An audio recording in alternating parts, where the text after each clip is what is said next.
Bab 251 Seorang wanita dengan nama keluarga Long. Tuan Ning, hati-hati. Yuan Yonglin berteriak dengan cemas. Wanita muda itu bermaksud mendorong Ning Fan ke samping dengan pukulan telapak tangan dan kemudian menusuk Yuan Huai hingga mati. Tetapi ketika telapak tangannya mengenai Ning Fan, rasanya seperti dia menabrak gunung. Tak tergoyahkan bagaikan gunung Tai, tak sehelai benang pun yang bergerak. Sebaliknya, wanita muda itu sendirilah yang terpental mundur oleh kekuatan yang memantul dari Ning Fan, dan langsung terpental mundur. Wanita muda itu bergegas bangkit, menatap Ning Fan dengan ekspresi terkejut.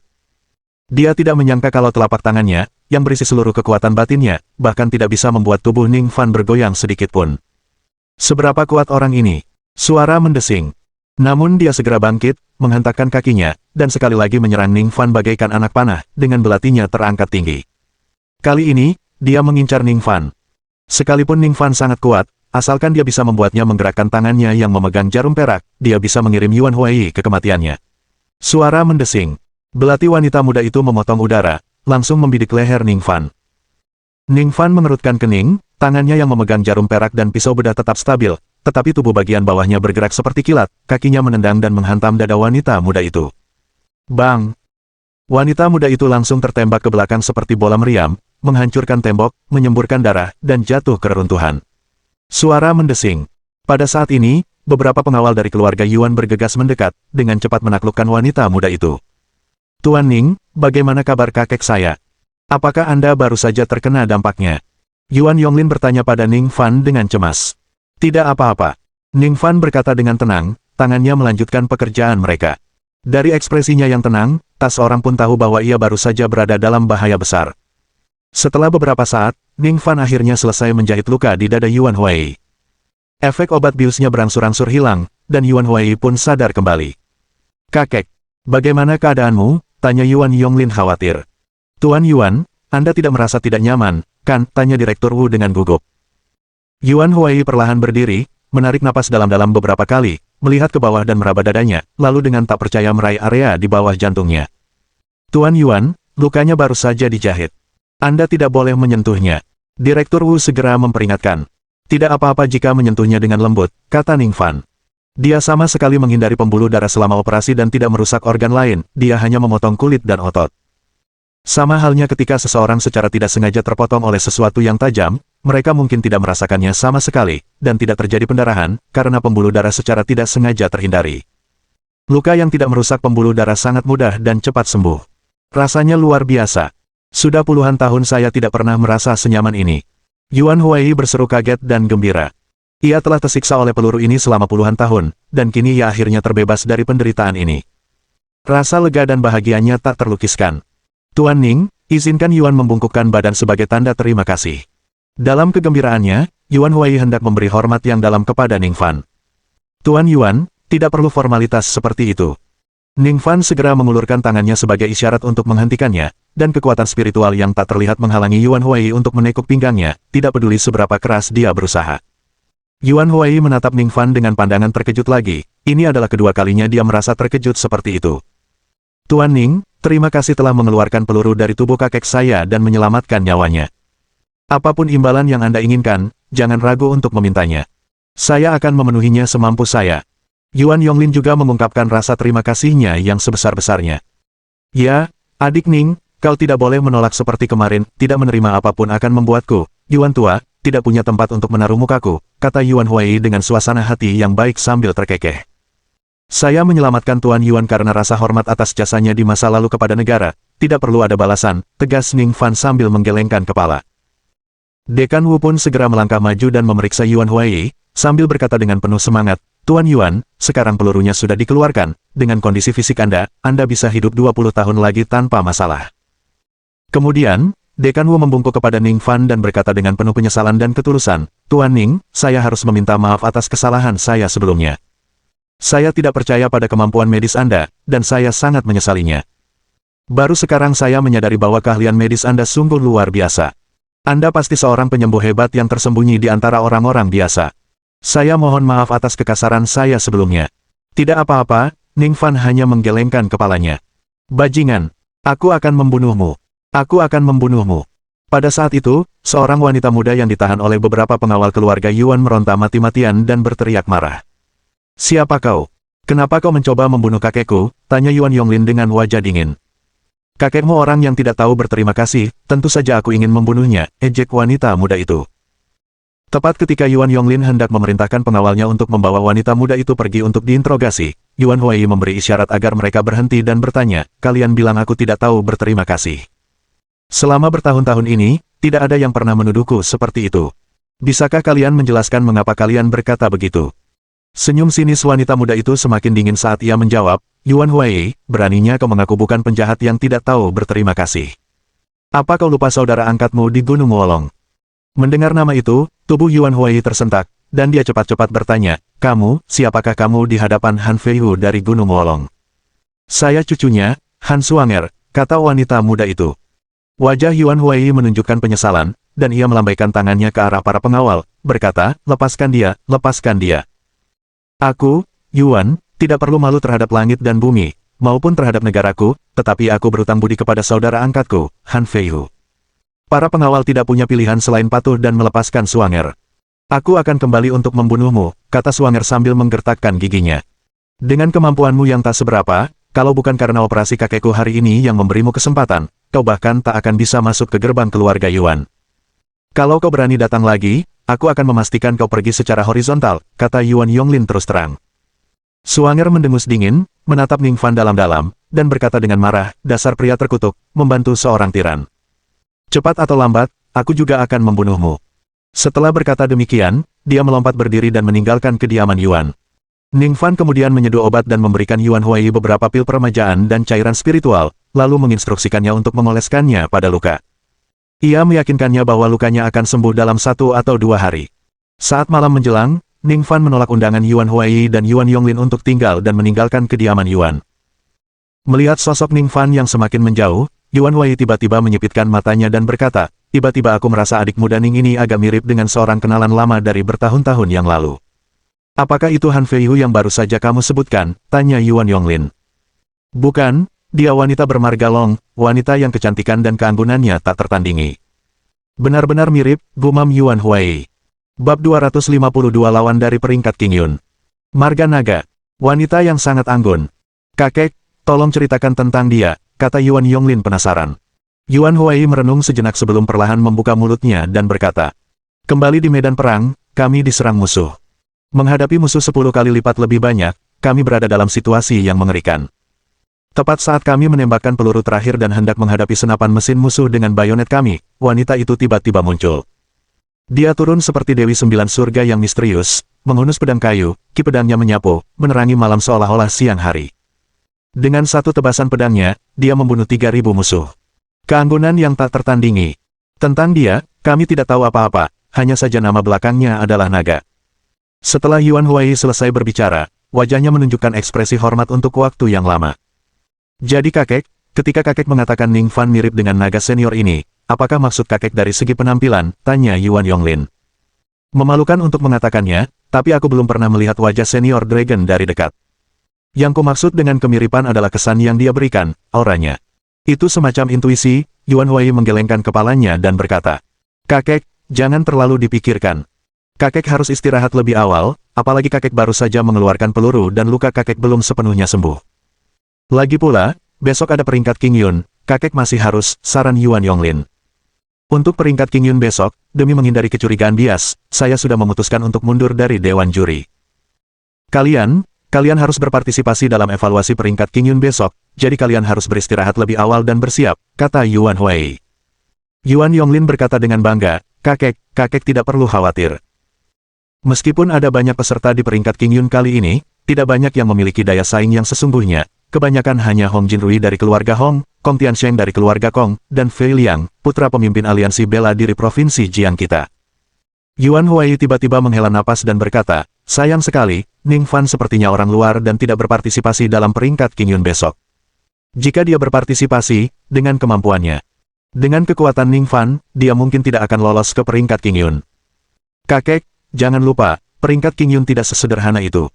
Sekalipun kemampuan medisnya luar biasa, jika dia benar-benar masuk ke tahap peringkat King Yun, aku khawatir dia mungkin akan tereliminasi di babak pertama. Yuan Yonglin menggelengkan kepalanya saat berbicara. Sayangnya, mungkin, evaluasi peringkat King Yun memang tidak sesederhana itu. Yuan Huai terdiam sejenak, mengangguk enggan, tetapi tak lama kemudian nadanya berubah menjadi penuh harap, tapi aku selalu merasa Ning Fan bukan orang biasa. Suatu hari nanti, dia pasti akan mencapai puncaknya. Yonglin, kau harus lebih sering berinteraksi dengannya di masa depan. Kau sudah tidak muda lagi, dan sudah waktunya memikirkan urusanmu seumur hidup. Kakek, kenapa tiba-tiba membahas ini? Baiklah, aku akan pergi mempersiapkan diri untuk evaluasi peringkat King Yun besok, kata Yuan Yonglin, wajahnya memerah malu. Sementara itu, Ning Fan meninggalkan keluarga Yuan, dan saat malam menjelang, ia memutuskan untuk berjalan menuju villa yang baru saja dibelinya. Meskipun Du Buixi telah mengancam akan merobek kontrak itu sebelumnya, Ning Fan meragukan dia akan memiliki keberanian untuk benar-benar melakukannya. Tak lama kemudian, Ning Fan tiba di jalan kecil yang merupakan rute penting menuju villa. Di jalan kecil itu, ada sebuah mobil mewah berwarna hitam berhenti. Saat Ning Fan lewat, pintu mobil tiba-tiba terbuka. Seorang pria kekar dengan potongan rambut cepat keluar, menghadap Ning Fan dan berkata dengan lantang, "Tuan Ning, saya sudah menunggu Anda." "Kau, si serigala hitam yang tadi. Ada apa? Apa kau menghalangi jalanku sekarang?" Ning Fan melirik dan mengenali pria itu, dia adalah Dark Wolf, bos bawah tanah yang dibawa Du Buixi untuk memberinya pelajaran di kantor penjualan sebelumnya hari itu. "Tuan Ning, beraninya aku menghalangimu. Aku kurang ajar dan menyinggungmu tadi siang, dan aku sudah memikirkan cara untuk meminta maaf. Mobil ini baru saja aku beli. Tolong, Tuan Ning, kau harus menerimanya. Kalau kau tidak menerimanya, aku tidak akan tenang," kata Dark Wolf berulang kali. Dengan status Yuan Yonglin, jika Ning Fan benar-benar temannya, akan mudah baginya untuk menghadapi seseorang seperti Dark Wolf. Oleh karena itu, setelah meninggalkan kantor penjualan, Dark Wolf telah merenungkan cara untuk menebus kesalahannya dan memutuskan untuk membeli mobil sebagai hadiah untuk Ning Fan. "Tuan Ning, kumohon, Anda harus menerima mobil ini. Kalau tidak, saya tidak akan bisa tidur nyenyak malam ini," pinta Dark Wolf hampir memohon. Ning Fan awalnya ingin menolak, tetapi mengingat ia baru saja tiba di kota provinsi dan belum punya mobil, yang agak merepotkan, ia mengangguk dan berkata, "Baiklah, saya akan menerima mobilnya, tapi saya bukan tipe orang yang mau menerima begitu saja. Dilihat dari penampilannya, mobil ini tidak murah. Saya punya beberapa amulet di sini, ambillah. Amulet ini bisa menyelamatkan nyawamu di saat kritis dan harganya pasti sepadan dengan harga mobilnya." Setelah mengatakan itu, Ning Fan mengeluarkan 10 amulet dan menyerahkannya kepada Dark Wolf. Ya, terima kasih, Tuan Ning, terima kasih," kata Dark Wolf sambil mengambil amulet dengan kedua tangannya, menyerahkan kunci mobil kepada Ning Fan, dan setelah menegaskan kembali bahwa yang tadi hanya kesalahpahaman, ia pun pergi. Setelah berjalan agak jauh, Dark Wolf memandangi 10 amulet di tangannya dan menggelengkan kepala sambil tersenyum pahit. "Tuan Ning ini, karena dia teman Nona Yuan, pasti orang akan mengira dia orang penting. Lalu kenapa dia suka menipu orang? Kalau mau menipu, setidaknya pilih yang lebih meyakinkan, kan? Cuma beberapa lembar kertas kuning robek dengan coretan-coretan ini, dan beraninya dia bilang sama berharganya dengan Maibahku." Dark Wolf awalnya ingin membuang amulet tersebut ke tumpukan sampah, tetapi karena suatu alasan, ia berubah pikiran, meremasnya, dan memasukkannya ke dalam sakunya. Bab 253. Mengambil magang. Ning Fan masuk ke dalam sedan hitam itu, mencoba mengendarainya, dan meskipun dia belum banyak mengendarainya, indera dan refleksnya yang jauh lebih unggul membuatnya menguasai kendaraan itu seolah-olah dia telah mengendarainya selama puluhan tahun. Tak lama kemudian, ia mengendarai mobil menuju villa yang baru dibelinya. Saat dia keluar dan berjalan menuju pintu masuk, bayangan gelap tiba-tiba datang dari samping. Alis Ning Fan berkerut, siap melancarkan pukulan backhand. Tetapi bayangan itu berhenti sekitar 1 meter darinya. Setelah mengamatinya lebih dekat, Ning Fan menyadari bahwa itu adalah Han Suanger, wanita muda yang sebelumnya telah mencoba membunuh Yuan Huai. "Apakah kamu mengikutiku?" tanya Ning Fan. "Ya," Suanger mengangguk, menatap tajam Ning Fan. "Kau tak bisa membunuh Yuan, tapi kau ingin membunuhku. Tapi kau juga tak bisa mengalahkanku," kata Ning Fan. "Benar, aku tidak bisa mengalahkanmu, kekuatanku jauh lebih rendah darimu," kata Suanger serius. "Lalu mengapa kamu mencariku?" tanya Ning Fan. "Aku di sini untuk memintamu menerimaku sebagai muridmu. Terimalah aku sebagai muridmu." Suanger segera berlutut di depan Ning Fan dan memohon dengan sungguh-sungguh. "Kau ingin menjadi muridku?" tanya Ning Fan dengan heran. "Ya, aku ingin belajar keterampilan darimu, agar menjadi lebih kuat," kata Suanger dengan tegas. "Lalu, mencoba membunuh Yuan lagi. Apa menurutmu aku akan setuju?" tanya Ning Fan sambil tertawa sekaligus serius. "Yuan Huai hanyalah seorang penjahat yang tidak tahu berterima kasih, hina, dan tak tahu malu," kata Suanger dengan marah. "Yuan bukan bajingan yang kau gambarkan," Ning Fan menggelengkan kepalanya. Itu karena kau hanya tahu satu sisi cerita. Seandainya kakekku tidak menyelamatkannya, Yuan pasti sudah lama meninggal. Namun, setelah semua yang kami lakukan, dia malah memunggungi kami dan membunuh kakekku dengan tangannya sendiri, kata Suanger dengan sedih dan marah. Dengan penjelasan Suanger, Ning Fan mulai memahami keluhan yang terlibat. Ternyata, Yuan Huai telah terpisah dari unit utamanya dan hampir meninggal karena luka-lukanya ketika ia diselamatkan oleh Han Feihu, kakek Suanger. Han Feihu memerintah Gunung Wolong sebagai Raja Gunung dan menyelamatkan nyawa Yuan Huai. Selama Yuan Huai dalam masa pemulihan, Han Feihu mengaguminya dan bahkan bersumpah untuk menjadi saudaranya. Namun, Han Feihu kemudian dipengaruhi oleh seorang penjahat yang meyakinkannya untuk mencoba membunuh Yuan Huai. Yuan tidak dapat menjelaskan dirinya sendiri dan, dalam kemarahan yang meluap, mencoba membunuh si penipu tetapi secara tidak sengaja membunuh Han Feihu. Tentu saja, menurut cerita Suanger, Yuan Huai ingin merebut kepemimpinan gunung, jadi dia membunuh kakeknya. Namun Ning Fan tahu bahwa dengan status Yuan Huai, dia tidak akan menginginkan posisi penguasa gunung. Setelah mendengarkan sisi Suanger, Ning Fan berkata dengan suara berat, aku tidak bisa menghakimi perselisihan generasi tua, tetapi Yuan pada dasarnya adalah seorang pahlawan tua yang berjuang untuk negara. Aku tidak bisa mengajarimu keterampilan untuk kemudian membiarkanmu membunuhnya. Kalau kau tidak mau menerimaku sebagai muridmu, aku akan menggunakan segala cara untuk membunuhnya demi membalaskan dendam kakekku. Aku tahu pengawal keluarga Yuan memang kuat, tapi selama aku hidup, aku akan memastikan untuk membunuhnya. Bahkan jika itu berarti hancur berkeping-keping. Ini adalah permintaan terakhir ayahku sebelum beliau meninggal, dan jika aku tidak bisa memenuhinya, aku tidak akan punya muka untuk bertemu beliau dan kakekku bahkan setelah mati. Kata Suanger, dengan air mata mengalir di wajahnya. Ning Fan menghela napas. Suanger tidak jahat, ia hanya dibutakan oleh kebencian generasi sebelumnya. Dan tiba-tiba, Ning Fan melihat secercah Lin Xiaoling dalam dirinya. Setelah berpikir sejenak, Ning Fan berkata, baiklah, aku akan menerimamu sebagai muridku, tapi aku punya satu syarat. Kau tidak boleh melakukan tindakan lain terhadap Yuan sebelum kau siap lulus sebagai murid. Baiklah, saya setuju. Guru, mohon terimalah penghormatan murid Anda.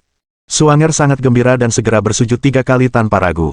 Ning Fan mengangguk dan berjalan masuk ke dalam villa. Suanger bangkit, menyeka air matanya, dan mengikutinya masuk. Klik. Saat Ning Fan membuka pintu depan, dia tercengang. Berdiri di depannya adalah Su Yurong dan Su Qingcheng. Su Yurong mengenakan gaun merah menyala bagaikan bunga mawar. Su Qingcheng mengenakan gaun putih, murni seperti bunga peoni. Mawar merah dan peoni putih, yang satu panas dan yang satu dingin, mempesona dalam kecemerlangannya. Ning Fan, kenapa kamu baru saja kembali? Tanya Su Yurong dengan nada mengeluh. Baru beli rumah mewah, mobil mewah, dan sekarang bawa pulang cewek.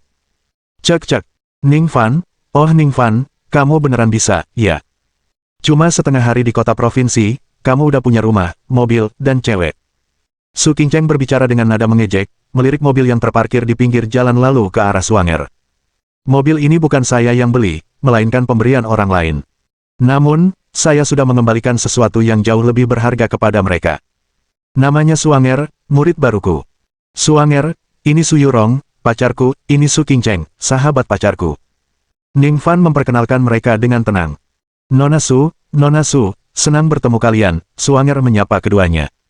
Halo, Suanger, jawab Su Yurong sambil tersenyum dan mengangguk. Su Qingcheng, di sisi lain, mencibir dan berkata, Ning Fan, kamu baru saja tiba di kota provinsi, siapa yang akan mengenalmu? Siapa yang akan memberimu mobil semahal itu? Itu Mercedes Maybach S kelas atas, kan? Harganya jutaan. Kamu tidak mungkin memamerkan nama Su Yurong di sini untuk menipu orang lain agar memberimu mobil, kan? Dan Nona Suanger ini, muridmu. Ning Fan, kau benar-benar terlalu percaya diri sekarang, ya. Berani-beraninya kau menerima murid. Apa kau tidak tahu? Sebelum Su Qingcheng selesai bicara dan sebelum Ning Fan sempat menjawab, Suanger tak kuasa menahan diri lagi. Ia melangkah maju dan membalas dengan nada tak puas, Nona Su, kalau boleh tahu, dari mata mana Anda melihat tuan saya mencatut nama Nona Su untuk menipu seseorang agar memberinya mobil? Kalau Anda tidak menyaksikannya sendiri, tolong jangan menuduh seperti itu. Tuduhan palsu itu fitnah. Soal menerima murid, aku punya pertanyaan lain untukmu, tahukah kau seberapa kuat guruku? Dengan kemampuan guruku, mengapa dianggap arogan jika ia menerima murid? Atas dasar apa guruku tidak bisa menerima murid? Suanger cerdas dan berlidah tajam, kata-katanya meledak bagai petasan, meninggalkan Su Qingcheng dengan wajah pucat dan kehilangan kata-kata. Bab 254. Hadiah untuk puncak daftar King Yun. Bagus, sangat bagus, Ning Fan. Murid perempuanmu ini, meskipun aku tidak bisa melihat apa-apa lagi, lidahnya memang tajam. Sepertinya kau sudah mendapatkan semua yang kau butuhkan bersamanya, seharusnya aku dan Su Yurong tidak datang hari ini. Ayo pergi, Yurong. Mata Su Qingcheng yang berbentuk almond dipenuhi dengan kebencian saat dia mengatakan ini, menarik Su Yurong ke arah pintu keluar. Hei, Qingcheng, jangan marah. Su Yurong buru-buru memeluk Su Qingcheng, lalu menoleh ke Ning Fan dan berkata, Ning Fan, tolong tenangkan Qingcheng. Dia baru saja membersihkan rumah barumu sendiri. Mendengar ini, Ning Fan melihat sekeliling dan menyadari bahwa rumahnya memang jauh lebih bersih daripada siang hari. Tak hanya lantainya yang disapu, furnitur dan jendelanya pun telah dibersihkan. Nona Su, apakah Anda dan Nona Su sudah bersih-bersih? Tanya Ning Fan heran. Ya, bagaimana? Lumayan, kan, kata Su Yurong dengan nada bangga. Yurong, lihat. Kau bersikeras membersihkan rumahnya, dan dia bahkan tidak percaya pada kita, tidak tahu terima kasih. Kebaikan kita ditanggapi dengan ketidakpedulian. Kalau kau tidak pergi sekarang, aku sendiri yang akan pergi. Su Qingcheng menjadi makin marah, menggigit bibirnya dan menyeret Su Yurong ke arah pintu. Dia bahkan tidak menyadari mengapa dia begitu marah. Pada titik ini, Ning Fan juga mulai merasa malu. Terlepas dari kesalahpahaman Su Qingcheng, dia pada dasarnya bukan orang jahat. Terlebih lagi, dengan status dan identitas Su Qingcheng dan Su Yurong, dua wanita dari keluarga berpengaruh, yang berinisiatif datang dan membereskannya sendiri. Jika dia mengusir mereka sekarang, rasanya agak tidak masuk akal. Nona Su, terima kasih banyak, Nona Su, sudah membersihkan rumah. Silakan duduk sebentar sebelum pergi, kata Ning Fan akhirnya. Su Qingcheng mendengus pelan. Begini, Qingcheng, Ning Fan memintamu untuk tinggal lebih lama. Kenapa harus sok? Su Yurong memanfaatkan kesempatan itu untuk menarik Su Qingcheng kembali. Nona Su, Anda tidak perlu membersihkan diri, saya. Ning Fan memulai, tersentuh oleh tindakan Su Yurong. Su Yurong memotongnya, apa pentingnya bersih-bersih? Kamu baru beli rumah baru, bukankah itu tugas seorang pacar? Lagi pula, kita melakukannya bukan tanpa imbalan, kita ingin imbalan atas bersih-bersih kita. Apa maumu? Katakan saja, kata Ning Fan bersemangat. Su Yurong sengaja mengulur-ulur kata-katanya, lalu tersenyum dan berkata, buatkan kami camilan tengah malam dengan tanganmu sendiri. Aku sudah lama tidak mencicipi camilan tengah malam buatanmu. Membayangkannya saja sudah membuat mulutku berair. Betul, Qingcheng. Itu tidak benar, masakannya tidak istimewa, tidak jauh berbeda dengan yang kamu temukan di restoran. Su Qingcheng berbicara bertentangan dengan perasaannya yang sebenarnya. Akan tetapi, gerakan tak sadar jakunnya di sepanjang leher pirangnya mengkhianatinya sepenuhnya. Cepat, Ning Fan. Kami sudah membeli bahan-bahannya dan menaruhnya di dapur, tinggal menunggumu memasak. Hehe. Su Yurong menyeringai dan menunjuk ke arah dapur. Baiklah, aku pergi sekarang. Suanger, biasakan dirimu dengan tempat ini, Ning Fan mengangguk dan menuju ke dapur. Ya, Guru. Suanger menanggapi dengan merasa sedikit bingung. Nona Su dan Nona Su tampak sungguh-sungguh gembira dengan makanan yang dibuat oleh guru. Keterampilan memasak Tuan, apakah benar-benar dilebih-lebihkan? Setengah jam kemudian, Ning Fan menyajikan camilan tengah malam yang telah disiapkannya. Setiap orang mendapat semangkuk acar sayuran sederhana dan mie babi suwir yang diberi taburan daun bawang, disertai telur goreng. Wah, baunya harum sekali. Su Yurong tidak ragu-ragu mengambil mangkuk dan mulai makan dengan lahap. Su Qingcheng tidak dapat mempertahankan sikap acuhnya lebih lama lagi, hampir saja membenamkan kepalanya di dalam mangkuk. Suanger menggigitnya dengan hati-hati, dan matanya langsung berbinar. Ia meraih mangkuk dan, tanpa mempedulikan bayangannya, menyeruput mie ke dalam mulutnya dengan lahap. Semangkuk besar mie itu segera dilahap habis oleh semua orang. Bahkan supnya pun habis. Bersendawa. Suanger bersendawa puas dan berkata dengan kagum, Guru, saya tidak tahu bahwa selain hebat dalam pengobatan dan bela diri, Anda juga seorang koki mie yang hebat. Hehe, Suanger, perlahan-lahan kau akan menyadari bahwa gurumu tidak hanya ahli dalam pengobatan, bela diri, dan memasak mie, tetapi juga dalam banyak bidang lain yang mengesankan, kata Su Yurong sambil tersenyum. Yurong, jangan terlalu berlebihan. Kalau terus begini, Ning Fan bisa kelewat batas. Besok penilaian sastra peringkat King Yun, hati-hati jangan sampai dia berlutut di babak pertama. Su Qingcheng meletakkan mangkuknya, masih belum kenyang, dan menyeka mulutnya. Oh iya, kami terlalu sibuk makan sampai lupa memberitahumu, Ning Fan. Selain mengunjungi rumah barumu, ada hal lain yang perlu kami bicarakan denganmu, Su Yurong menambahkan dengan cepat. Ada apa, Nona Su? Tanya Ning Fan. Su Yurong berkata, kami baru saja menerima kabar bahwa peringkat pertama King Yun ranking tahun ini akan menerima hadiah yang belum pernah ada sebelumnya. Hadiah ini belum pernah diterima oleh para peraih peringkat teratas sebelumnya, kata Su Yurong. Oh, Hadiah apa? Tanya Ning Fan. Peraih peringkat teratas peringkat King Yun ini akan ditunjuk secara khusus sebagai instruktur tim tempur khusus Phoenix di bawah Departemen Perang Jiangnan. Jika mereka terbukti mahir dalam peran instruktur, Departemen Perang Jiangnan juga akan menganugerahkan pangkat militer, kata Su Yurong dengan serius. Bab 255. Dukungan Su Yurong. Tim tempur khusus Phoenix.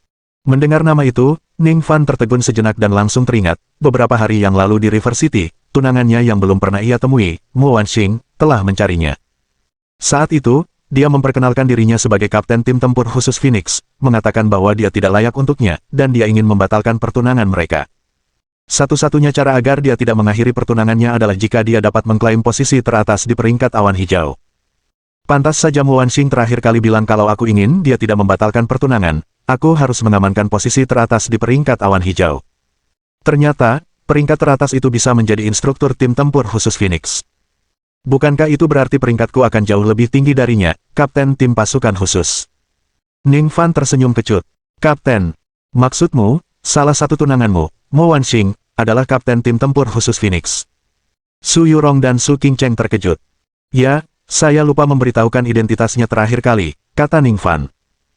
Sebelumnya, saat Ning Fan menjelaskan, dia hanya menyebutkan Mo Wanxing sebagai tunangannya yang datang ke sana untuk membatalkan pertunangan mereka, tetapi dia lupa menyebutkan identitas Mo Wanxing. Kalau begitu, sayang sekali.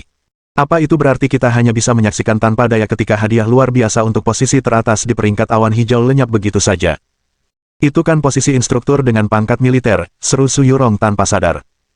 Posisi teratas peringkat awan hijau tak hanya menjadikanmu instruktur tim tempur khusus Phoenix, tetapi juga memastikan tunanganmu, sang kapten tim, akan mendampingimu dengan setia. Cek, Ning Fan, kau memang harus berjuang untuk posisi nomor 1 itu, kata Su Qingcheng, nadanya penuh sarkasme. Saya pernah bilang sebelumnya bahwa saya akan berusaha untuk tidak merebut posisi teratas, mungkin mengincar posisi kedua atau ketiga, Ning Fan menggelengkan kepalanya. Setelah merenung, Su Yurong membalas, Ning Fan, aku justru berpikir kau harus berjuang untuk meraih peringkat tertinggi. Kau tidak tahu betapa berharganya posisi instruktur tim tempur khusus Phoenix. Begini, kalau kamu bisa menjadi instruktur tim tempur khusus Phoenix, kamu akan langsung masuk ke jajaran atas masyarakat kota provinsi. Keluarga-keluarga terbesar dan paling bergengsi di provinsi ini akan langsung membuka pintu untukmu. Mereka yang punya anak perempuan pasti menginginkanmu sebagai menantu. Belum lagi, jika kamu membuktikan kemampuanmu setelah menjadi instruktur, Departemen Bela Diri juga akan memberimu pangkat militer. Pangkat militer, itu jenderal yang kita bicarakan. Di masa damai ini, seorang jenderal sangat langka. Peringkat awan hijau terjadi setiap 5 tahun sekali, tetapi kali ini, jika dikatakan bahwa itu adalah kesempatan yang datang setiap 10, 20, atau bahkan 30 tahun sekali, itu tidak berlebihan. Ning Fan, aku mendukungmu, berusahalah sekuat tenaga untuk meraih posisi nomor 1 di peringkat awan hijau. Sedangkan untuk Mo Wanxing, jika memang harus begitu, kau bisa mencari cara agar dia membatalkan pertunanganmu setelah kau menduduki posisi teratas. Setelah mengatakan itu, Su Yurong menatap Ning Fan dengan pandangan memberi semangat. Nona Su. Ning Fan merasa tersentuh, entah karena kepercayaan Su Yurong atau hal lainnya. Yurong, matamu sungguh penuh cinta, begitu yakin Ning Fan akan meraih posisi teratas di peringkat awan hijau. Kurasa kita harus mengincar posisi 10 besar dulu. Siapa tahu, dia mungkin tereliminasi di babak pertama besok, Su Qingcheng menepis anggapan itu. Pokoknya, aku percaya pada Ning Fan. Ning Fan, kamu juga harus percaya pada dirimu sendiri, teruslah berjuang, kata Su Yurong. Meskipun aku tidak terlalu berharap, mengingat semangkuk mie malam ini, aku tetap berharap kamu tidak akan kalah telak besok, kata Su Qingcheng dengan enggan, dipaksa oleh Su Yurong. Setelah mengucapkan beberapa patah kata lagi, kedua wanita itu bangkit dan pergi. Saat mereka hendak pergi, Su Qingcheng melirik Suanger dengan tatapan tidak setuju dan memperingatkan Ning Fan. Ning Fan, aku peringatkan kau, jika kau berani berbuat jahat pada Yurong dengan gadis ini, baik muridmu yang asli maupun yang palsu, aku tidak akan pernah memaafkanmu. Setelah berbicara, dia meringis dan membuat gerakan menggunting dengan tangannya. Ning Fan tercengang, belum memahaminya. Qingcheng, hentikan, sudah cukup, ayo pergi. Su Yurong yang langsung mengerti, tersipu dan bergegas menarik Su Qingcheng pergi dengan langkah cepat. Setelah para wanita itu pergi, Ning Fan tiba-tiba menyadari apa arti gerakan menggunting Su Qingcheng dan tak dapat menahan rasa dingin di tubuh bagian bawahnya. Pada saat itu, Suanger mendekat, dengan ekspresi penasaran saat dia bertanya kepada Ning Fan, Tuan, antara Nona Su dan Nona Su, siapakah nyonya sebenarnya? Tentu saja, Nona Su. Omong kosong apa yang kau pikirkan, tanya Ning Fan. Kurasa tidak. Nona Su sepertinya juga menyukai Tuan. Suanger menggelengkan kepalanya sambil berpikir. Cukup, mari kita bicarakan hal lain, kata Ning Fan serius. Silakan bicara, guru, kata Suanger. Saat kau menerimaku sebagai gurumu tadi, kau menyetujui persyaratanku, kan? Kau tidak akan mencoba menyerang Tuan Tua Yuan sebelum kau menyelesaikan masa magangmu, kata Ning Fan. Setuju. Tapi apa gunanya menyelesaikan masa magangku? Kalau itu berarti melampauimu, guru, aku khawatir aku takkan pernah menyelesaikannya, kata Suanger cemberut. Aku tidak akan menuntutmu sekeras itu. Aku akan mengajarimu sebuah metode kultivasi. Selama kau bisa memulainya, aku akan menganggap masa magangmu selesai, kata Ning Fan dengan tenang. Benarkah? Metode kultivasi apa itu? Suanger mengangguk penuh semangat. Metode kultivasi ini melibatkan penyerapan energi spiritual untuk memurnikan kekuatan spiritual, yang jauh berbeda dari kekuatan batin yang biasa kau kultivasikan. Ning Fan mulai perlahan, menjelaskan inisiasi pemurnian Qi kepada Suanger. Ning Fan tidak ingin Suanger mencoba membunuh Yuan Huai lagi tetapi juga tidak ingin menipunya, jadi dia memutuskan untuk meneruskan teknik inisiasi pemurnian Qi. Setelah pernah membantu Lin Xiaoling dalam kultivasinya, dia tahu bahwa hampir mustahil bagi orang biasa untuk memulai pemurnian Qi. Oleh karena itu, hampir mustahil bagi Suanger untuk memulai kultivasi. Dengan berbuat demikian, Ning Fan tidak menipu Suanger ataupun membiarkannya menyelesaikan masa magangnya dan mencoba lagi membunuh Yuan Huai. Ini juga karena dia merasa Suanger pada dasarnya tidak jahat, jadi dia memilih tindakan ini. Untuk berjaga-jaga, ia hanya mewariskan lapisan pertama pemurnian Qi kepada Suanger. Sekalipun ia berhasil mempelajarinya, ia hanya akan mampu berlatih hingga lapisan pertama dan tidak akan bisa maju lebih jauh dalam kultivasinya. Kalau saja Ning Fan mengetahui Suanger mempunyai niat jahat, dia bisa saja mencabut kultivasinya. Bab 256. Mencegah tunanganku selingkuh, bagian 1. Malam berlalu dengan cepat, dan Ning Fan perlahan membuka matanya. Energi spiritual di sini sedikit lebih padat daripada di River City, dan meskipun dia belum membuat terobosan setelah berkultivasi sepanjang malam, dia masih membuat kemajuan yang cukup besar. Suanger juga berusaha keras berkultivasi sepanjang malam, tetapi masih belum berhasil. Dalam hatinya, kekagumannya terhadap Ning Fan semakin dalam. Namun dia bukan orang yang mudah mengakui kekalahan, alih-alih menyerah, dia mengertakkan gigi dan terus mencoba dengan usaha yang lebih besar. Penilaian peringkat King Yun dilaksanakan selama 3 hari, hari pertama untuk evaluasi sastra, hari kedua untuk evaluasi bela diri, dan hari ketiga untuk evaluasi pribadi. Tempat penilaian telah didirikan di Stadion Wanren di pusat kota. Tersebar di 3 lantai, lantai pertama berisi ruang terbuka pusat, yang menjadi tempat evaluasi, dan para peserta mulai berdatangan satu demi satu. Lantai kedua menampung tribun di sekitarnya, diisi oleh perwakilan dari eselon atas masyarakat Provinsi Jiang. Lantai ketiga menampung tribun VIP, dibagi menjadi banyak ruangan pribadi kecil, masing-masing dengan jendela besar dari lantai hingga langit-langit yang menawarkan pemandangan seluruh pemandangan di bawahnya dari atas. Setiap kamar pribadi disegel rapat untuk memastikan privasi tidak dilanggar. Mereka yang diberi akses ke kamar-kamar pribadi ini semuanya adalah anggota eselon atas kota provinsi dan memang, seluruh provinsi Jiang. Saat itu, di ruang pribadi di sisi kiri, Su Yurong dan Su Qingcheng tiba cukup awal. Tatapan kedua wanita itu menyapu kerumunan di aula lantai 1, tetapi mereka tidak melihat Ning Fan. Yurong, apa menurutmu Ning Fan itu terlalu takut untuk muncul, sampai-sampai dia ketakutan? Su Qingcheng mengerutkan kening dan berkata, Hehe, ada apa? Apa kamu khawatir kalau dia nggak datang, dia nggak akan masuk 10 besar, jadi kamu nggak punya alasan untuk melanjutkan pertunanganmu dengannya? Su Yurong terkekeh. Taruhan yang dibuat kedua wanita itu adalah jika Ning Fan bisa masuk ke dalam peringkat 10 besar King Yun, Su Qingcheng harus melanjutkan kontrak pernikahannya dengan Ning Fan. Taruhan ini adalah sesuatu yang tidak pernah dilupakan Su Yurong. Persaingan untuk peringkat King Yun kali ini jauh lebih ketat dari sebelumnya. Aku tidak meremehkannya, tapi mencapai 10 besar tidak akan semudah itu. Kemungkinan besar dia akan tereliminasi dalam evaluasi sastra hari ini. Ketika saat itu tiba, Yurong, jangan lupakan apa yang kau katakan, jika Ning Fan tidak masuk 10 besar, lebih baik kau tidak menarik kembali kata-katamu. Su Qingcheng mendengus tidak setuju. Di sebuah ruangan pribadi di sisi kanan, seorang lelaki kekar tengah berbaring di atas sofa. Dia tak lain adalah Fei Liang, putra dari pemimpin aliansi bela diri dari Jiangnan. Berlutut di hadapannya, melayani setiap keinginannya, adalah Zhao Xingyan yang menggoda dari keluarga Zhao. Sayangku, selama evaluasi peringkat King Yun ini, jika Ning Fan berani muncul, kau harus membunuhnya untukku, kata Zhao Xingyan dengan nada menjilat. Jangan khawatir, meskipun dia tidak datang, begitu aku meraih posisi teratas di peringkat King Yun, aku juga tidak akan melepaskannya. Fei Liang mencibir. Sayangku, Persaingan untuk peringkat King Yun kali ini sangat ketat, jadi tolong jangan sia-siakan kekuatanmu dan meremehkan Ning Fan. Dia tidak lemah, bahkan mantan pelindung Grandmaster kita pun tidak sebanding dengannya.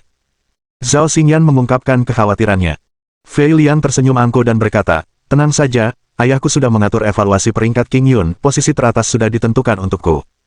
Sedangkan Ning Fan itu, kalau berani datang, dia bahkan tak perlu aku bertindak, tentu saja, seseorang akan melumpuhkannya. Grandmaster keluarga Zhao Mu masih terlalu lemah dibandingkan dengan mereka dari aliansi bela diri. Di ruang pribadi di tengah ada Yuan Huai dan Yuan Yonglin.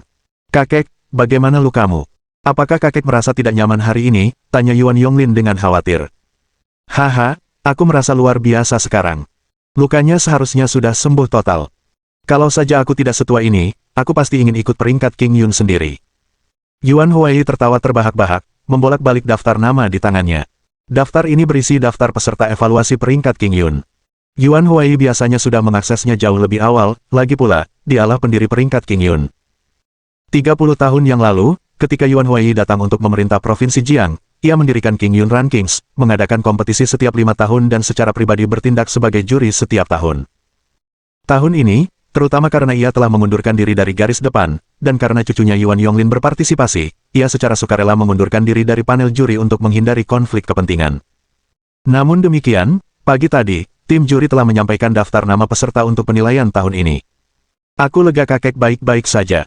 Kompetisi akan segera dimulai. Aku akan turun sekarang, kata Yuan Yonglin. Sayang sekali, adik Ning. Hah, adik Ning juga ikut evaluasi peringkat King Yun. Suara Yuan Huai tiba-tiba terdengar bersemangat. Oh, Yuan Yonglin sedikit terkejut dan ikut menoleh. Hehe, bagus, bagus, sangat bagus. Sudah kuduga, adik Ning bukan orang biasa. Yonglin, aku khawatir akan sulit bagimu untuk meraih posisi teratas kali ini. Yuan Huai berkata dengan riang sambil melihat informasi pendaftaran Ning Fan di daftar. Kakek, kau benar-benar suka memihak, membela orang luar. Yuan Yonglin berpura-pura kesal. Itu bukan berarti memihak orang luar, Yonglin. Kamu juga bisa mencoba menjadikan adik Ning sebagai bagian dari keluarga kita, Yuan Huai tertawa. Kakek, kau benar-benar selalu menggoda cucumu. Aku tidak akan bicara denganmu lagi, aku akan turun sekarang. Yuan Yonglin tersipu dan segera meninggalkan ruangan pribadi itu. Saat dia hendak turun ke bawah, melewati ruangan pribadi lain, dia melihat sosok wanita yang dikenalnya. Tinggi dan berwibawa, seragam militernya tak mampu menyembunyikan lekuk tubuhnya yang memukau. Sebaliknya, seragam itu justru menonjolkan auranya yang penuh semangat dan heroik, menambahkan daya tarik yang tak biasa bagi wanita biasa. Tak lain dan tak bukan adalah pemimpin tim tempur khusus Phoenix, Mo Wanxing. Wanxing, Yuan Yonglin mendekat dengan cepat, terkejut sekaligus gembira. Yonglin, Mo Wanxing juga menoleh, tersenyum. Ternyata, mereka berdua adalah sahabat. Wanxing, kok kamu ada di sini dan gak ngasih tahu aku, keluh Yuan Yonglin. Saya tidak berencana untuk datang, tetapi untuk mencegah seseorang berselingkuh, saya secara khusus meminta untuk datang. Saya belum sempat memberitahu Anda, jelas Mo Wanxing. Oh, siapa yang kau cegah untuk berbuat curang? Tanya Yuan Yonglin penasaran. Mencegah tunanganku selingkuh, kata Mo Wanxing sambil mengangkat dagunya dengan bangga. Bab 257 Daftar Awan Hijau, Tinjauan Sastra. Mencegah tunanganmu selingkuh. Dari mana kau mendapatkan tunangan? Tunanganmu juga ikut kompetisi daftar King Yun. Ayo, cepat, ceritakan lebih banyak. Yuan Yonglin tiba-tiba berkata dengan rasa ingin tahu yang bergosip. Ah, aku baru tahu sendiri baru-baru ini, keluargaku ternyata sudah menjodohkanku 20 tahun yang lalu, siapa sih yang melakukan itu di zaman sekarang? Aku tak percaya ini terjadi padaku. Sungguh menyebalkan. Makanya aku ingin membatalkan pertunangan ini. Tapi aku, Mo Wanxing, bukan orang yang suka mengingkari janji, jadi aku memberi kesempatan pada tunanganku. Selama dia bisa menduduki puncak daftar King Yun, aku tak akan membatalkan pertunangan kami, dan aku akan menghormati perjanjian pernikahan ini. Mo Wanxing menjelaskan. Jadi, kamu khawatir tunanganmu akan berbuat curang untuk menduduki puncak daftar King Yun, dan kamu akan dipaksa untuk menghormati perjanjian pernikahan. Kamu mungkin terlalu memikirkannya. Berbuat curang dalam kompetisi daftar King Yun. Bagaimana mungkin? Yuan Yonglin menggelengkan kepalanya. Di dunia ini, sejujurnya, tidak ada yang mustahil. Jadi, Yonglin, untuk membantuku, kau harus menduduki puncak daftar King Yun dan menghentikan tunanganku dari kesuksesan, tambah Mo Wanxing. Siapa nama tunanganmu? Aku akan meminta kakekku turun tangan dan membuatnya tidak memenuhi syarat untuk kompetisi. Bukankah itu akan menyelesaikan masalah? Tanya Yuan Yonglin. Itu tidak akan berhasil. Aku tidak akan membiarkan dia berbuat curang, tapi aku juga tidak akan berbuat curang. Kita harus mengikuti aturan, Mo Wanxing menggelengkan kepalanya. Baiklah kalau begitu, untuk membantumu, aku hanya perlu mengalahkan semua pesaing pria yang kutemui. Yuan Yonglin menepuk dadanya, tampak penuh wibawa. Setelah mengobrol sebentar, Yuan Yonglin turun ke aula kompetisi, sementara Mo Wanxing kembali ke kamar pribadinya, diam-diam memperhatikan aula di bawah melalui kaca dari lantai sampai ke langit-langit, mencari sosok Ning Fan. Aula di lantai pertama ramai dengan aktivitas, saat para talenta muda dari 18 kota di Provinsi Jiang berkumpul bersama. Mereka semua punya satu tujuan, masuk dalam peringkat 10 besar daftar King Yun dalam kompetisi ini. Hari ini adalah hari pertama kompetisi. Evaluasi sastra. Ning Fan akhirnya tiba tepat sebelum waktu mulai. Di panggung depan, berdiri pembawa acara evaluasi sastra hari ini, dengan 7 juri senior duduk berjajar di belakangnya, yang kali ini menjadi juri daftar King Yun. Saya umumkan, kompetisi daftar King Yun tahun ini, dimulai sekarang. Evaluasi yang kita lakukan hari ini adalah evaluasi sastra. Pembawa acara, sambil memegang mikrofon, mengumumkan dengan keras. Para penonton langsung terdiam, mata semua orang tertuju pada sang pembawa acara dengan penuh harap. Selanjutnya, pembawa acara melanjutkan, kriteria pertama dalam penilaian sastra adalah aset. Hanya mereka di antara semua pesaing yang berada di peringkat 100 teratas dalam aset yang akan lulus kriteria pertama ini. Selanjutnya, layar besar akan menampilkan mereka yang asetnya di atas 100 dan tereliminasi. Silakan, mereka yang tereliminasi, pergi. Setelah pembawa acara berpidato, layar besar di dinding aula mulai menampilkan nama-nama peserta yang tereliminasi satu persatu. Mereka yang tersingkir ada yang pergi secara sukarela atau dikawal keluar secara paksa oleh petugas keamanan. Aku tidak terima ini. Kenapa daftar King Yun menggunakan jumlah aset untuk melenyapkan orang, kata seorang pemuda yang tereliminasi dengan nada kesal dan marah. Pembawa acara berkata dengan dingin, daftar King Yun mengevaluasi pemuda-pemuda terbaik dan berprestasi di Provinsi Jiang dalam 5 tahun terakhir. Kalau aset kalian saja tidak masuk 100 besar, bagaimana bisa kalian mengklaim diri unggul? Pemuda yang menolak langsung diseret keluar oleh 2 personel keamanan. Berdiri di tengah kerumunan, Ning Fan tak kuasa menahan diri untuk merenungkan kata-kata pembawa acara. Meskipun terkesan kasar dan egois, kenyataannya memang begitu. Uang tidak dapat membuktikan keunggulan seseorang, tetapi orang yang benar-benar hebat tidak pernah kekurangan uang. Tampaknya mendirikan Tianling Biologi adalah langkah yang tepat, jika tidak, dia mungkin tidak akan lulus titik pemeriksaan pertama evaluasi sastra daftar King Yun. Tak lama kemudian, area kompetisi di tengah aula hanya terisi 100 orang. Tidak jelas bagaimana penyelenggara daftar King Yun menentukan aset para peserta, tetapi menurut perkiraan penonton di tribun, tampaknya cukup akurat. Misalnya, seorang eksekutif dari sebuah perusahaan besar di kota provinsi, dengan aset sekitar puluhan juta, disingkirkan tanpa ampun. Seorang pendatang baru lain dari tempat kecil, dengan perkiraan konservatif aset lebih dari 1 miliar, diizinkan untuk tinggal. Tak lama kemudian, hanya tinggal 100 orang yang tersisa di area kompetisi di lantai pertama, semuanya disaksikan oleh banyak pasang mata. Lihat, King Cheng, Ning Fan sudah melewati pos pemeriksaan pertama. Di kotak pribadi di lantai 3 tribun, Su Yurong berkata sambil tersenyum kecil saat melihat Ning Fan di antara kerumunan. Ini baru pos pemeriksaan pertama, jangan terlalu senang dulu, Su King Cheng mengerucutkan bibirnya. Ning Fan, kau benar-benar muncul. Aku ingin kau mati. Hehe. Di kotak lain, wajah Zhao Xingyan menunjukkan ekspresi berbisa. Tuan Muda Ning, hehe, saya harap Anda tidak mengecewakan saya. Yuan Huai dengan lembut membelai jenggotnya. Jadi asetmu benar-benar masuk dalam 100 besar talenta muda Provinsi Jiang. Aku benar-benar meremehkanmu sebelumnya. Baiklah, meskipun begitu, aku ingin melihat berapa banyak ronde yang bisa kau lalui. Mo Wanxing, dalam pakaian militernya, mendengus pelan. Bab 258. Tidak perlu memberitahuku siapa anakmu. Di aula utama lantai pertama, di antara 100 orang yang lulus ujian pertama, Yuan Yonglin termasuk di antaranya. Ketika melihat Ning Fan juga lulus dengan lancar, ia sedikit terkejut. Tapi setelah dipikir-pikir lagi, karena Ning Fan bisa dengan mudah membeli villa senilai lebih dari 100 juta kemarin, asetnya pasti sangat besar. Tak heran ia menolak rasa terima kasih Ning Fan dan kakeknya. Sementara itu, di tengah kerumunan, Fei Liang juga menatap Ning Fan dengan mata dingin. Zhao Xingyan pernah menunjukkan foto Ning Fan kepadanya, jadi dia langsung mengenalinya. Dengan gerakan yang tak terlihat, Fei Liang mendekati Ning Fan dan berkata dengan nada yang tidak ramah, "Nak, kau pasti Ning Fan, kan? Perkenalkan, namaku Fei Liang, putra pemimpin aliansi bela diri Provinsi Jiang. Kau menginginkan sesuatu dariku. Kau tak perlu memberitahuku anak siapa kau, aku tidak tertarik," kata Ning Fan acuh tak acuh. Kalau begitu biar ku katakan saja, aku ini orangnya Zhao Xingyan. Seharusnya kau peduli dengan status itu, kan? Fei Liang mencibir. Zhao Xingyan. Alis Ningfan sedikit berkerut. Apa? Kau membunuh ayah dan saudara laki-laki istriku, dan kau bahkan tidak ingat nama istriku. Fei Liang mendengus. Ningfan tiba-tiba tersadar dan berkata dengan tenang, oh, putri Zhao Rongfu. Anggota keluarga Zhao. Sudah ku bilang, selama keluarga Zhao berhenti memprovokasiku, aku tidak akan mencari masalah dengan mereka. Tapi kalau mereka ngotot ingin balas dendam, aku tidak keberatan memotong rumput liar dan mencabut akar-akarnya.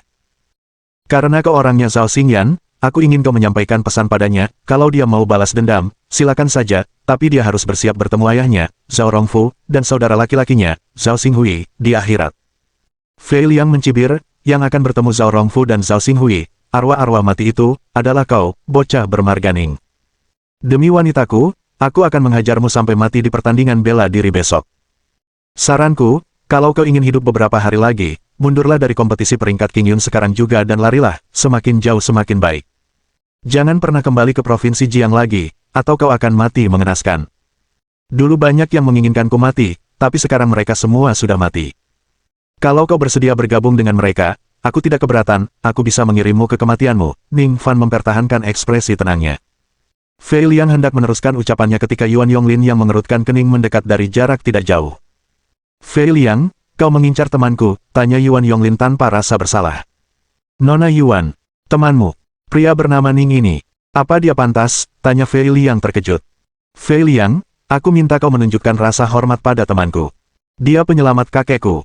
Kalau kau mengincarnya, itu artinya kau melawanku. Melawan kakekku, kata Yuan Yonglin dingin. Melawan tetua Yuan. Aku tidak berani. Tapi seharusnya tidak masalah menghajarnya sampai mati sesuai aturan peringkat King Yun, kan, kata Fei Liang sambil tersenyum pura-pura. Meskipun dia berkata dia tidak berani, ekspresinya tidak menunjukkan sedikit pun rasa takut atau khawatir.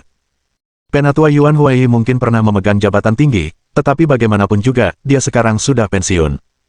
Dan ayah Fei Liang, Fei Zongzi, memang pemimpin aliansi bela diri Provinsi Jiang. Aliansi bela diri, yang mengelola seniman bela diri yang kuat, selalu memandang rendah pejabat biasa. Fei Liang, kau. Yuan Yonglin begitu marah hingga hampir kehilangan ketenangannya. Nona Yuan, terima kasih atas kebaikanmu, tapi Fei Liang ada di sini untukku, dan ini juga dendam masa laluku. Bukan urusanmu, biar aku yang urus. Dia ingin menghajarku sampai mati, tapi dari sudut pandangku, bukankah dia yang datang untuk menghajarnya sendiri, kata Ningfan, mencoba membujuknya. Di panggung pengamatan lantai 3, Su Yurong dan Su Qingcheng tengah mengamati pemandangan di bawah. Fei Liang, dia orang yang berbahaya. Apa yang dia katakan pada Ningfan? Su Yurong mengerutkan alisnya. Wanita itu, sepertinya dia dari keluarga pejabat tinggi kota provinsi, kan? Yurong, lihat, Ningfan baru 2 hari di kota provinsi, dan dia sudah punya hubungan dengan putri pejabat kota provinsi. Su Qingcheng terkekeh dingin. Tak lama kemudian, pembawa acara berbicara lagi. Selamat kepada semua yang telah lulus tantangan pertama penilaian sastra hari ini, yaitu tes kekayaan. Tantangan berikutnya adalah setiap orang menunjukkan bakat mereka sendiri. Tidak ada yang akan tereliminasi di tantangan kedua, tetapi kinerja setiap orang akan dinilai oleh juri dan dimasukkan dalam penilaian akhir. Setelah pembawa acara selesai, 100 peserta yang tersisa mulai menunjukkan kemampuannya di hadapan 7 juri satu persatu. Ada yang menyampaikan berbagai sertifikat profesional, ada yang dengan fasih memamerkan ketajaman bisnisnya, dan ada pula yang mencantumkan berbagai tindakan heroik mereka. Memang, mereka semua adalah talenta dari Provinsi Jiang, termasuk para jenius bisnis, eksekutif perusahaan multinasional, pakar teknologi, pakar hukum. Akhirnya, tiba giliran Ningfan. Saya berpraktik kedokteran, kata Ningfan terus terang. Kamu berpraktik sebagai dokter. Hanya itu. Ketujuh hakim saling memandang. Masing-masing dari mereka adalah orang-orang yang memiliki moral dan penghargaan yang tinggi, sebelumnya merupakan orang-orang penting yang memegang kendali di Provinsi Jiang, mereka tidak akan memandang rendah siapapun karena alasan-alasan yang dangkal. Namun bakat yang ditunjukkan Ningfan terlalu biasa saja. Orang-orang sebelumnya telah menunjukkan prestasi luar biasa dalam perang keuangan internasional, merintis terobosan dalam bidang teknis, dan kasus-kasus besar yang mengubah lingkungan hukum suatu negara secara keseluruhan. Namun ketika menyangkut Ningfan, bakatnya hanya sebatas 3 kata, praktik kedokteran. Bab 259 Kucing Putih Kucing Hitam. Anda berpraktik kedokteran. Anak muda, bolehkah saya bertanya dengan siapa Anda belajar? Apakah Anda seorang spesialis di rumah sakit besar atau profesor di perguruan tinggi kedokteran manapun? Pernahkah Anda mencapai prestasi perintis dalam teori kedokteran? Di antara ketujuh hakim, seorang pria tua berambut putih yang duduk di tengah tidak dapat menahan diri untuk berbicara. Namanya Husinian, hakim yang paling dihormati di antara mereka. Awalnya, Yuan Huai memegang posisi tertinggi di antara para hakim. Ketika ia mengundurkan diri dari majelis hakim, Husinian mengambil alih posisi Yuan Huai. Saya tidak pernah belajar di bawah bimbingan pakar medis ternama manapun, juga tidak pernah menyandang gelar spesialis atau profesor di rumah sakit besar manapun. Saya tidak memiliki pencapaian teori medis yang inovatif, saya hanya berpraktik sebagai dokter, ujar Ning Fan dengan acuh tak acuh. Haha, hanya berpraktik kedokteran. Kalau begitu, bukankah keikutsertaanmu dalam kompetisi daftar King Yun ini hanya undangan untuk dipermalukan, kata Husinian sambil mencibir. Ning Fan melirik Husinian dan menjawab dengan tenang, kenapa harus dipermalukan? Aku berpraktik kedokteran, itu kemampuanku. Bukankah kau baru saja meminta kami menunjukkan kemampuan kami?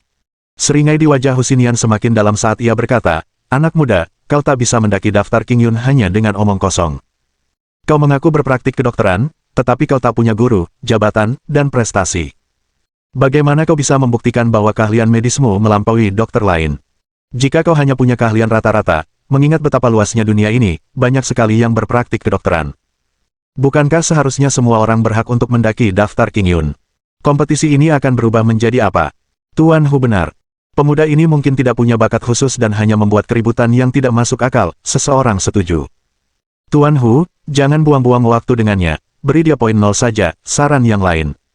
Hakim lainnya mengangguk setuju.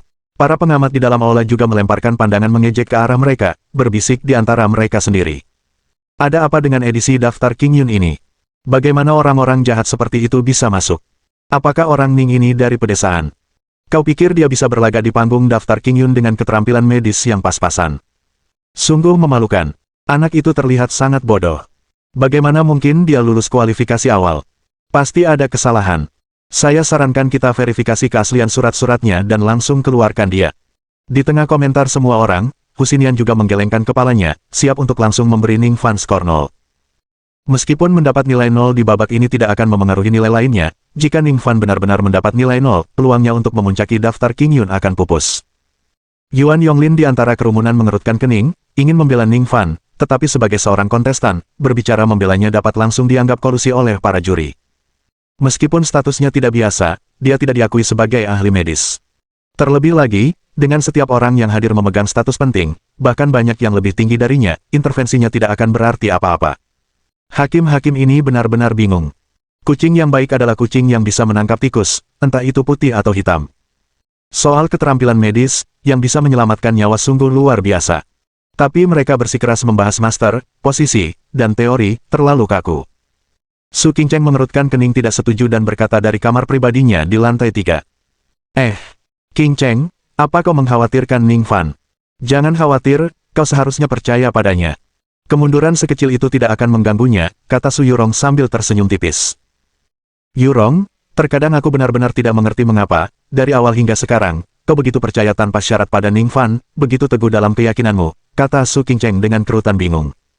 Su Yurong berpikir sejenak, menggelengkan kepala, lalu berkata polos, sebenarnya, aku tidak tahu. Tapi sejak Ning Fan menyelamatkan hidupku dan menyembuhkan penyakitku, aku yakin bahwa mempercayainya bukanlah kesalahan.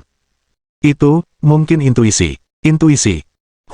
Semoga intuisimu tidak menyesatkanmu, Yurong. Su Qingcheng menghela napas dan kembali menatap Ning Fan di aula utama. Saya bisa bersaksi bahwa keterampilan medis Ning Fan jauh dari biasa-biasa saja dan pantas disebut dewa.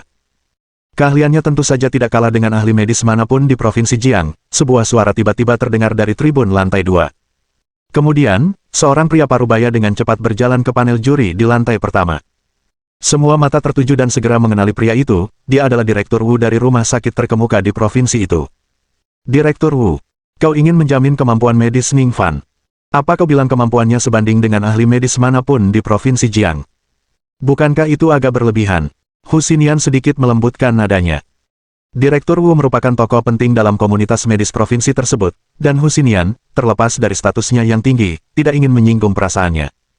Lagi pula, bahkan individu yang paling terkemuka pun terkadang menderita penyakit dan mungkin memerlukan bantuan Direktur Wu. Tuan Hu, saya sama sekali tidak melebih-lebihkan. Direktur Wu menggelengkan kepala dan berkata, saya sendiri telah menyaksikan operasi yang dilakukan oleh Ning Fan yang hanya bisa digambarkan sebagai keajaiban. Operasinya sangat rumit, bahkan jika semua ahli medis terbaik Provinsi Jiang menggabungkan keahlian mereka, tidak ada jaminan keberhasilan. Namun, Ning Fan berhasil dengan cara yang tak pernah saya bayangkan. Oleh karena itu, saya dapat membuktikan bahwa keahlian medisnya layak menyandang gelar Dokter Ilahi. Setidaknya, dia termasuk yang paling elit di komunitas medis Provinsi Jiang. Suara Direktur Wu dipenuhi dengan kegembiraan, mengingat kembali operasi mencengangkan yang disaksikannya secara langsung kemarin, membanjirinya dengan kekaguman yang sulit diungkapkan. Bab 260 memperlakukan Hu Xinian, tokoh teratas di dunia medis Provinsi Jiang. Bukankah itu agak berlebihan? Mengapa Direktur Wu mengatakan sesuatu yang begitu dilebih-lebihkan? Mungkinkah Direktur Wu mengambil beberapa manfaat dari Ning Fan dan dengan demikian berbicara atas namanya? Tiba-tiba, termasuk Hu Xinian, ketujuh juri melemparkan pandangan ragu ke arah Direktur Wu. Adapun para kontestan dan penonton di lantai 2, mereka semua berbicara sekaligus. Semua orang menganggap kata-kata Direktur Wu terlalu dibesar-besarkan dan curiga dia disuap untuk berbicara atas nama Ning Fan. Direktur Wu, kecuali Anda bisa memberikan catatan operasi yang Anda sebutkan, beserta riwayat medis lengkap, kami tidak bisa menerima bukti Anda, kata Hu Xinian akhirnya sambil menggelengkan kepala dan bersuara serius. Direktur Wu melirik Ning Fan tanpa daya. Karena status Yuan Huai yang luar biasa, ia tidak dapat mengungkapkan siapa subjek operasinya, ia juga tidak memiliki catatan operasi atau riwayat medis yang lengkap. Dia tidak bisa lagi membantu Ning Fan. Ning Fan mengangguk ke arah Direktur Wu untuk mengungkapkan rasa terima kasihnya.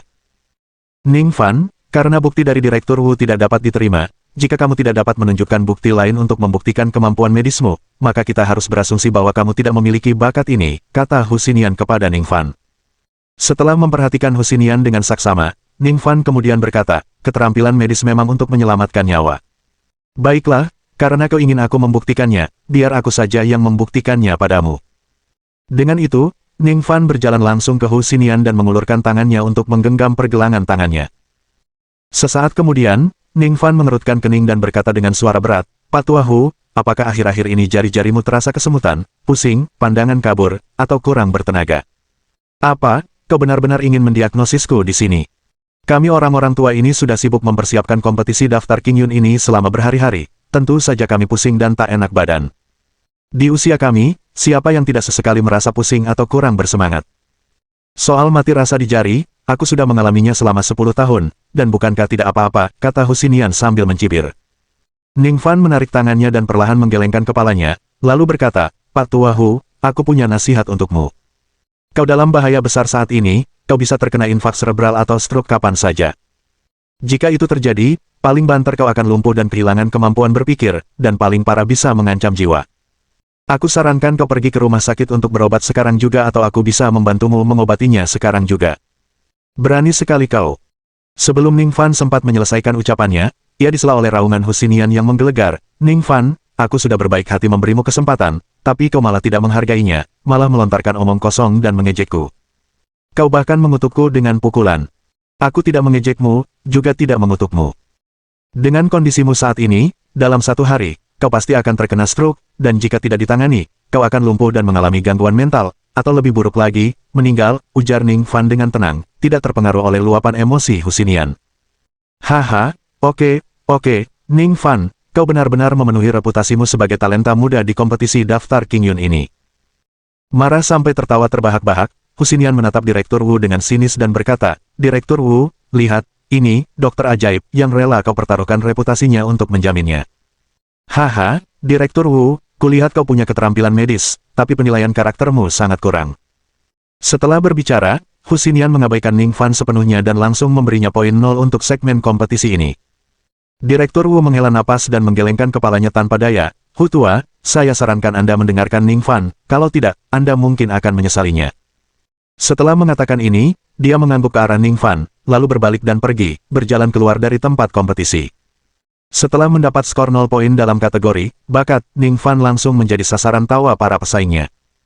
Suara-suara yang mengejek, mencemooh, dan meremehkan muncul silih berganti. Para pesaing juga menunjuk ke arah Ning Fan, tampak seolah-olah sedang menonton sebuah lelucon. Ning Fan, jangan berkecil hati. Nilai 0 di satu kategori tidak menentukan hasil keseluruhan. Dan setelah kompetisi hari ini berakhir, aku akan meminta kakekku untuk berbicara dengan Hu Tua untuk membuktikan kemampuan medismu. Yuan Yonglin berjalan ke sisi Ning Fan dan membisikkan kata-kata penghiburan dan dorongan. Tidak apa-apa, tidak perlu merepotkan Yuan Tua. Dengan nilai 0 ini, aku bisa tenang, kata Ning Fan sambil tersenyum penuh arti.